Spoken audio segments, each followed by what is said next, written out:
High and welcome to my channel, welcome to the another episode. তো আজকে আমরা এই ভিডিওর মধ্যে রিভিউ করতে চলেছি মেগাস্টার শাকিব খানের বরবাদ ছবিটা, যেটা বাংলাদেশে মুক্তি পেয়েছিল ঈদে। এবং সেই ছবিটা তো আমাদের এখানে রিলিজ করেনি, তো আমরা সেই কারণে দেখতে পারিনি most of the reviewers of Kolkata. But এখন সেই ছবিটা একটা অন্যরকমভাবে অ্যাভেলেবেল আছে, তো সেই থেকেই আমি দেখলাম ছবিটা এবং আমার রিয়াকশন যেটা অনেস্ট সেটাই আমি এই ভিডিওর মধ্যে বলবো। তো এই ছবিটার গল্পটা আই থিঙ্ক সবাই জানো এবং প্রেডিক্ট করে নিয়েছিলে ট্রেলার লেভেল থেকে, যে একটা মানুষ তার ভালোবাসার জন্য কোন লেভেল অবধি, কোন এক্সটেন্ট অবধি যেতে পারে, সেটা নিয়ে পুরো গল্পটা। এবং সিনেমাটার প্রথম সিনটাই কিন্তু সেই জায়গা থেকে। তো এই ছবিটার মধ্যে এই পজিটিভ দিক নেগেটিভ দিক যদি বলি, তো আমার এই ছবিতে সব থেকে যেটা ভালো লেগেছে সেটা হচ্ছে শাকিব খানের through out performance. Shakib Khan এতটা ইন্টেন্স পারফরমেন্স দিয়েছে এই ছবিটাতে, এখনো পর্যন্ত আমার মনে হয় শাকিব খানের যে কটা ছবি দেখেছি, সেটা আমি নবাব হোক, নবাব এলএলবি হোক, তারপরে শিকারি হোক, বা আমাদের এখানে নাকাব বলে ছবিটা হোক, বা প্রিয়তমা, বা তুফান যদি বলো, সেই সব ছবির থেকে, বা এই রাজা সাহেব বলে একটা ছবি এসেছিল, সেই সব ছবির থেকে, সরি রাজকুমার, সেই সকল ছবিগুলোর থেকে এই ছবিতে শাকিব খান নিজের কেরিয়ার বেস্ট পারফরমেন্স দিয়েছে। এবং শাকিব খান এবং ইদিকার যে কেমিস্ট্রি, মানে ইদিকা পাল, তার যে কেমিস্ট্রি, সেটা প্রিয়তমাতেও খুব ভালো ছিল, এই ছবিটাতেও খুব ভালো এসছে। এবং ইদিকা পাল স্পেশালি এই ছবিতে সে কাজ করার জায়গা পেয়েছে, খাদানেও ছিল কিছু জায়গা, প্রিয়তমাতেও ছিল, বাট এই ছবিটাতে তার স্কোপটা অনেকটা ছিল এবং সে কোথাও গিয়ে সেই রোলটাতে জাস্টিস করতে পেরেছে।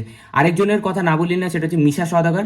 আরিয়ান মির্জার যে বাবার রোল প্লে করেছে মিশা সওদাগর, তিনি বাংলাদেশে প্রচুর ছবিতে থাকেন এবং তিনি ন্যাচারালি ওভার দ্য টপ অভিনয় করে কমার্শিয়াল সিনেমা যেটা চায়। বাট এই ছবিতে তিনিও কিন্তু বেশ একটা সিনসিয়ার পারফরমেন্স দিয়েছে এবং তার পারফরমেন্সটাও খুব বুঝিয়ে জাস্টিফাই। এবং আরেকটা জিনিস যেটা আমার ছবির মধ্যে ভালো হয়েছে, ডিরেক্টর দেখুন প্রথম থেকে বলছে সে অ্যানিমে, লিও এসব ছবির থেকে সে খুব ইন্সপায়ার্ড। তো সেসব ছবির থেকে ইন্সপায়ার্ড হওয়াটা খারাপ না, এবং সে নিজের ছবিতে সেই ছবিটা ছাপ রাখছে, সেটাও কোনো অপরাধ নয়। সেটা তার ক্রিয়েটিভ ফ্রিডম, সে কোথা দিয়ে, মানে যে কোনো ডিরেক্টর যেই ছবি থেকে বড় হয় তার ছবির মধ্যে সেই ছাপই পাওয়া যায়। এবং এই ডিরেক্টর যে এই ছবিগুলোকে নিজের ইন্সপিরেশন নিয়েছে, সেটা ইন্ডিয়ান হিসেবে খুব প্রাউড ফিল করি আমরা, যে কোনো বাংলাদেশি ফিল্ম মেকার এরকম ধরনের সাবজেক্টকে, আমাদের ইন্ডিয়ান সাবজেক্টকে সে আটলে সেটা বাংলাদেশই বানাচ্ছে। তো সেটা তো ডেফিনেটলি ভালো, এবং সেটা কিন্তু একটা লেভেল অবধি গিয়ে সে জাস্টিফাই করতে পারে, সেই জিনিসগুলোকে খুব ভালো করে পুল অফ করেছে। দেখো অ্যানিমেলের বাজেট 100 কোটি, এখানে বড়বাদের বাজেট হয়তো 10 থেকে 15 কোটি। সেই বাজেটে যেরকমভাবে কিছু সিনসকে পুল অফ করেছে, স্পেশালি যে ক্লাইম্যাক্সের দৃশ্যটা এবং ফাইট সিনটা, ওই জায়গাটাতে যে অ্যান্টি ব্যাকগ্রাউন্ড মিউজিক চলছে, মানে আমাদের ওটা অ্যানিমেলেই ছিল, যে একটা স্যাড সং চলছে তার সাথে ফাইট হচ্ছে, এখানেও একটা স্যাড সং চলছে, একটা রেজওয়ালা গান চলছে তার সাথে ফাইট হচ্ছে। ওই পার্টিকুলার ওই দৃশ্যগুলো খুব ভালো লেগেছে। এবং যে আরিয়ান এবং জিল্লুর যে বন্ডিং, সেই বন্ডিংটা কিন্তু বেশ দেখবার মতো, এবং সেই কারণে মানে জিল্লু কিন্তু খুব ফেমাস হয়েছে এই ছবিতে। এবং ওই ডায়লগ, হ্যাঁ জিল্লু মাল দে, ওই ডায়লগটাও কিন্তু অসাধারণ লেগেছে ছবিতে। এবার যদি আমি ছবির কিছু নেগেটিভ আছি, হ্যাঁ আমি জিজু সেনগুপ্তর কথাই বলতে চলেছি, সে কিন্তু এই ছবিতে নেগেটিভ। তাকে আমরা ভিলেন চরিত্রে রিসেন্ট খাদানে দেখলাম, তার আগে সাউথের অনেক ছবিতে দেখেছি। এবং আমার সব ছবিতেই মনে হয় কি যিশু সেনগুপ্তকে একটু আন্ডার ইউটিলাইজই করা আছে, কারণ খাদানে তাও অনেকটা ইউটিলাইজ করেছে সুজিত দত্ত। এই ছবিতে আমার মনে হয় কি শাকিব খানকে মানে সিরিয়াসলি যেইভাবে বিল্ড আপ দিয়েছে, যেইভাবে তার ওই ইন্ট্রোডাকশন রেপ করার যে ব্যাপারটা, যেটা আমাদের অ্যানিমেলে আবরার ববি দেওয়ালের ক্যারেক্টারটা ছিল, সেই সব জিনিস তো রেখেছে এখানে।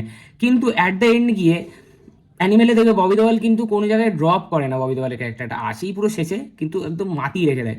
এখানে ক্যারেক্টারটা আসে তো অনেক আগে, কিন্তু ক্যারেক্টারটা না লাস্টে গিয়ে কোথাও ড্রপ হয়ে যায় এবং শাকিব খান খুব ইজিলি ভাবে তাকে মেরে দেয়। এবং শাকিব খান ওই যে আমি যে কালকে হিটের সময় তো বলছিলাম, যে শাকিব খান ইনভিনজিবল হয়ে যায়, মানে ও করতে করতে এমনও পাগলাটে হয়ে যায় না, মানে ওকে কেউ মানে আটকাবার কেউ নেই। এবং সেই আটকানোর ক্যারেক্টারটাই এই যিশুর ক্যারেক্টারটা হতে পারতো, কিন্তু যিশু লাস্টে গিয়ে একদম মানে ওই জায়গাটা একদম মানে ওর ক্যারেক্টারটাকে পুরো এই লেভেল থেকে এই নিচে নামিয়ে দিয়েছে।